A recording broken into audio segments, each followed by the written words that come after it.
le gouvernement, dans son programme d'action, a prévu certaines activités qui sont très bénéfiques pour le citoyen, certaines activités, certains programmes, certains projets qui comportent des avantages inestimables pour les citoyens.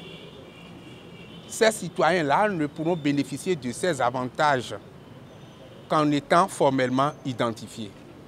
Or, si vous avez déjà dans le cadre du RAVIP 2 500 000 personnes qui n'ont pas d'acte de naissance, vous ne pouvez pas mettre en œuvre ces projets, ces programmes en faveur de la population pauvre, car a priori on peut estimer que celui qui n'a pas d'acte de naissance est parmi les pauvres.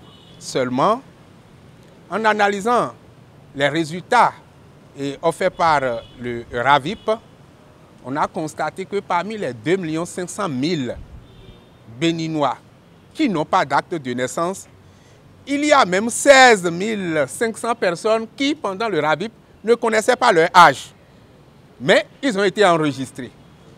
L'âge apparent est déterminé par un comité d'évaluation composé d'un agent de santé assermenté et de l'agent de l'état civil au niveau de chaque arrondissement. Ce comité statue et reçoit les personnes concernées, leur pose quelques questions d'usage et en se référant à ce que nous appelons la série chronologique, retient formellement un âge et l'âge est liquidé pour donner une date de naissance. Retenez avec moi que ceux qui sont concernés, leur date de naissance sera forcément le 1er janvier de telle année, sauf s'ils ont retrouvé le carnet de maternité alors qu'ils n'ont pas été déclarés à l'état civil et que le carnet de maternité donne une date certaine. C'est ce travail préalable qui a démarré le lundi dernier. Nous venons de faire 4 jours et nous avons déjà atteint plus de 3000 personnes évaluées parmi les 16 500 qui sont concernées par la question de l'âge. Cette opération d'évaluation ira jusqu'au 10 décembre prochain.